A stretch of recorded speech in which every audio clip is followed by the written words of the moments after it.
నమస్తే, welcome to social post. నేను మీ మాధురి. ఈరోజు మనతో పాటు ఉన్నారు అశోక్ గురూజీ, ఆస్ట్రాలజర్. నమస్తే గురూజీ. ఓం నమ శివాయ, శ్రీమాత్రే నమః. గురూజీ, మనకి జీలకర్ర బెల్లం తాళి కడతారు కదా, మనకి ప్రామాణిక ఏంటి, అసలు ఎందుకు పెడతారు అవి? ఓకే అమ్మా, జీలకర్ర బెల్లం ప్రామాణికం ఏంటంటే ఒక వ్యక్తి చేతిలోంచి ఇంకో వ్యక్తి చేతిలో, అంటే జీలకర్ర బెల్లం రెండు కూడా అతుక్కొని ఉంటాయి. అంటే ఇది రెండు పెట్టడం వల్ల జీవితాంతం అది భార్యాభర్తలు ఇద్దరు కూడా అతుక్కొని, బెల్లము జీలకర్ర ఈ రెండు కూడా కలిపి పెట్టడం వల్ల అతుక్కొని ఉండడం వల్ల జీవితాంతం విడిపోవు. ఆ రెండింటిని మనం విడగొట్టినా జీలకర్ర ఆడదు బెల్లం ఆడదో కనుక్కోలేము మనం.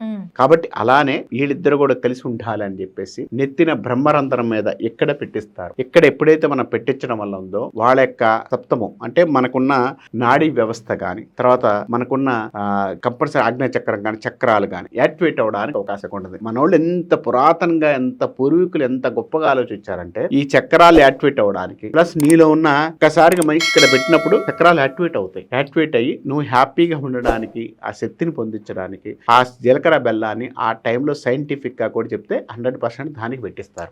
ఎందుకు జీలకర్ర బెల్లాన్ని టయానికి ఎందుకు పెట్టిస్తామంటే, జీలకర్ర బెల్లం ఎప్పుడైతే మన టయానికి పెట్టించడం వల్ల శుభముహూర్త ఘడియలు అంటాం మనం. అంటే ఒక టైంలో ఉన్న గ్రహాల యొక్క కలయిక మన మీద ప్రసరించే గ్రహాల యొక్క వీక్షణ. అంటే మీరు అనొచ్చు ఎక్కడో పైన ఉన్నాయి కదా సార్, ఎక్కడ ఏమవుతుంది, ఎక్కడో పైన ఉన్నాయి, ఇక్కడ ఏమవుతుంది అంటారు. చాలా మంది అడుగుతారు. నేను మొన్న ఎక్కడో విన్నాను, నేను కూడా విన్నాను. ఎక్కడో పైన ఉన్నాయి, కరెక్టే. ఎక్కడో పైన విమానం పోతుంది, ఎక్కడో పైన విమానం పోతుంది. విమానం ఎలా పోతుంది, విమానం ఎలా పోతుంది, అదే తెలుసుకోండి. దానికి అంతా ఇన్స్ట్రక్షన్స్ చేశారు. అలానే నువ్వు అలా పోవడానికి రూట్ మ్యాప్, విమానానికి రూట్ మ్యాప్ గిట్ మ్యాప్ చేసిన మనిషి తెలివికల్లోడు కదా. అలానే గ్రహాల యొక్క ప్రభావం ఇక్కడ పడుతుంది కదా. పడకుండా ఎలా ఉంటుంది? శుభముహూర్తము అంటే ముహూర్త టైమును ఎక్కడైతే మనం ప్రశస్తిగా చేసి, ఆ ప్రశస్తిగా చెప్పి, ఆ ముహూర్త బలంతో మన చేతితో మనం ఎక్కడైతే పెడతామో అక్కడ మన ఇద్దరం కలిసి ఉండాలని ముక్కోటి దేవతలు, బ్రహ్మాది దేవతలు మన ఆశ్రయించే టైం కాబట్టి దాన్ని బ్రహ్మముహూర్తంగా, ముహూర్త బలాన్నిగా చెప్తుంటారు. జీలకర్ర బెల్లం పెట్టే తాళి అనేది మన తాళి కట్టడం అనేది ఆషామాషి కాదండి.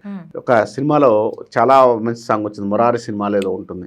చక్కలు గిల్లి పెడుతున్నట్టు, ఏదో వరుడు వేళ్ళు వధువు యొక్క మెడ మీద చక్కలు గిల్లి పెడుతున్నట్టు అంట. ఆ విధానం నిజమండి. ఎందుకనంటే ఆ స్త్రీకి ఎప్పుడైతే పురుషుడు కడుతున్నప్పుడు ఆ రెండు మునివేళ్లతో కడుతున్నప్పుడు, అంటే ఈ వేళ్లతో కడతాం మనం, జస్ట్ ఇక్కడ టచ్ అవుతున్నప్పుడు యొక్క స్త్రీకి ఎలా ఉంటుందంటే ఇక్కడ సూక్ష్మ నాడులు బయలుదేరుతూ ఉంటాయి. ఆ నాడుల నుంచి వచ్చే క్రియలకు కానీ స్త్రీలకు కానీ ఎంతో ప్రశస్తిగా ఉండే అవకాశం ఉంటుంది. అక్కడ తగలడం వల్ల ఆ స్త్రీకి అతను నా భర్త, ఆ స్పర్శ నా భర్త, నా లైఫ్ అనే ఫీలింగ్ రావడానికి అవకాశం ఎక్కువ ఉంటుంది. కాబట్టి ముహూర్త బలాన్ని కాదు, ముహూర్త బలంతో పాటు ఈ విధానం కూడా కరెక్ట్గా ఉంది. ఎందుకంటే సైంటిఫిక్ గా రీజన్ చెప్తారు.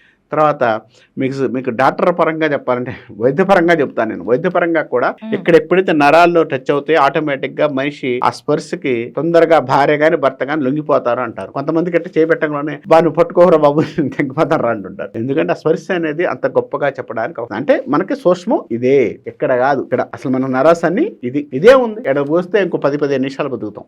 జస్ట్ కొన్ని నరాలు తెగిపడాలి. కొట్టమనండి దెబ్బ పోతారు. మురచబడడానికి ఎక్కడైనా కొట్టారనుకోండి, ఏడ కొడతారు మురచబడడానికి. ఇదో సినిమాల్లో ఎక్కడ చూసే ఉంటారు మీరు. ఎక్కడ కొడతారు, ఇక్కడ కొట్టంలో మురచపోతుంటారు. ఎందుకని? అక్కడ నర్వ్స్ అన్ని ఎండ్స్ ఉంటాయి.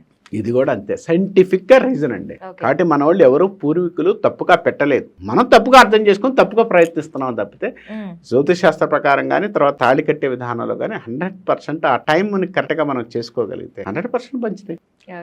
కాబట్టి అది మంచిది, ఇబ్బంది అయితే ఏమీ లేదు. కంపల్సరిగా ఆ టైంను రెండు కూడా హ్యాపీగా చేసుకోగలిగితే మంచి జీవితాన్ని సాధించినట్టే. థ్యాంక్ యూ అండి.